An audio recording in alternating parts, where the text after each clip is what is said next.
The Death Watch were created during the War of the Beast, when the Great Beast, the Prime Orc, had actually got to Terra. Just for score's sake, that's closer than Abaddon has ever got.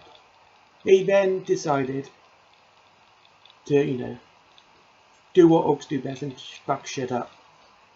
During recorded some vidlogs, Captain Corlan, chapter master of the Imperial Fist at the time, also pretty much the only Imperial Fist at the time, noticed that orcs would go into disarray when their leader had gone, or when Weird Boys decided to blow up. So he decided to create a task force made up of all the chapters. This caused some strife within the High Lords of Terra when they thought that he was now going to restart the legions. And of course the Codex Astartes was against this. Yet it did go through, and so they became part of the Inquisition's Ordo Xenos, specialising in, of course, killing aliens. But unlike the Grey Knights, they weren't a chapter upon themselves, they were made up of other chapters, each chapter paying their tithe towards the Death Watch, and supplying various Marines of different veteran status. Though it has to be said that certain Space Marines would not fight well with others, such as the Dark Angels and Space Wolves were not always great friends.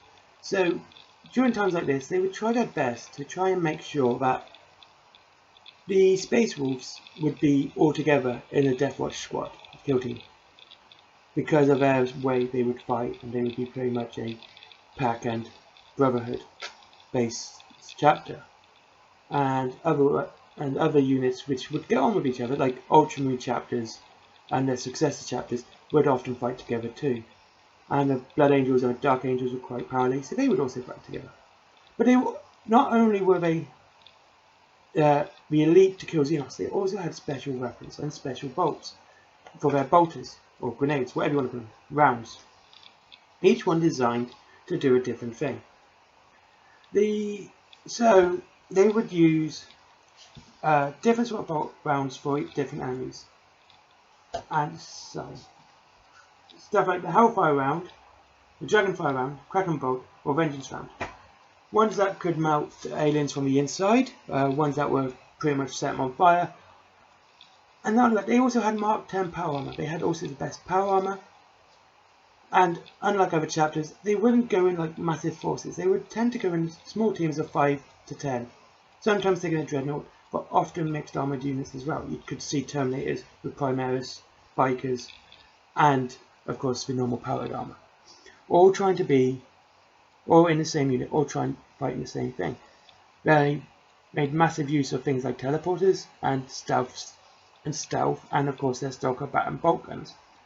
So there was a lot to do with actually being well equipped for even the Space Marines. They were pretty much the best equipped Space Marines you could be.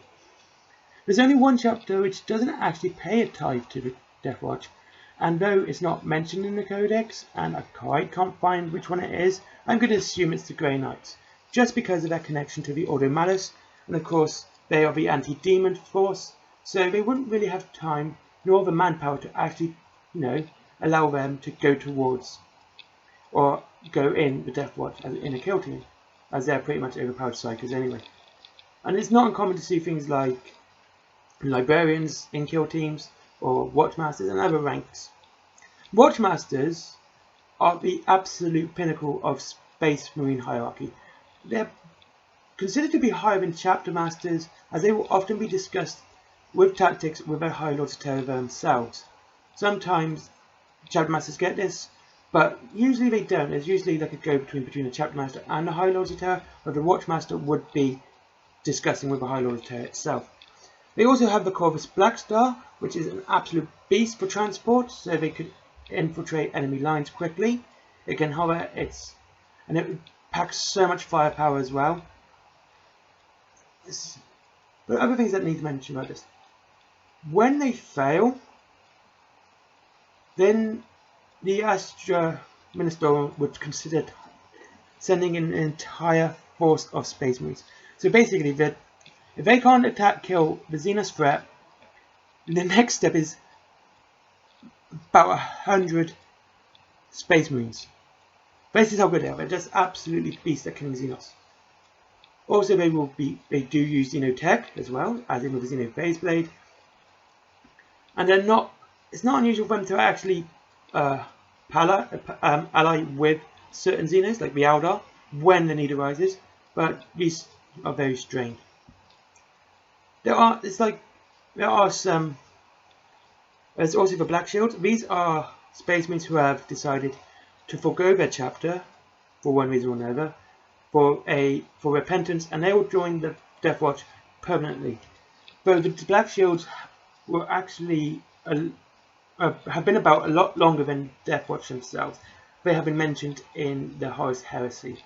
Again, these for the same reasons. They kind of forego for their chapter, and they will remove their chapter emblem and their heraldry, and they will be. That's it. They will just be that. They will just be there to fight for the Emperor and nothing more. And they will be and they will never go back to their chapter. Sometimes they can't. Sometimes they can't go to chapter. That might be destroyed, or the shame might be too great for them to even consider it. So they must die in battle. Again, Death Watch have dreadnoughts as well, but the dreadnoughts tend to stay within the Death Watch and not go back to their chapters. A notable chaplain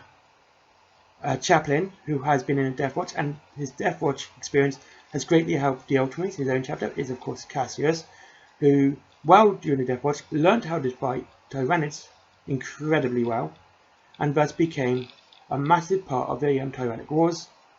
And he's one of the, side note from below, he's actually one of the few models you can get two types of. In a Death Watch box, you can get him in a Death Watch box where he has his whole skin, but you can also get him separately with half his face burnt off by Tyranids. And both models look absolutely great. And of course, sometimes when a member of a Death Watch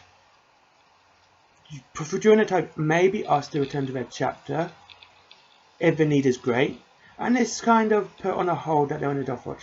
As soon as when the chapter's need is gone, they will return back to the Death Watch to finish their tithe. Anyway, I know this is a bit of a shorter video and about the Death Watch. There's not much you can say about the Death Watch. They're anti-Xeno killers, and they're very good at what they do. And there is a lot of lore and stories and battles, which I will go into later when I start talking about Space Marine battles. That's going to be longer videos. These are just like simplified lore videos about each one of them. And yet, so thank you for watching. Like, subscribe, leave a comment, and tell me how I can improve, because I'm trying to get you new to this, and I'm trying to help, trying to get myself better. And just the thumbs down tends to not be great, just to say no, you're crap. Just kind of tell me how I can improve, and I'll go ahead and improve. Anyway. You'll find me on Mind, you'll find me on YouTube, you'll find me on Facebook. Links should be down below. There's a new t-shirt coming up. I'll put the t-shirt link again once it's in the notifications. In description, I should say. Tell me what you want me to talk about next, and I'll get to it. Anyway, have a great day. I hope to see you all again soon. Goodbye.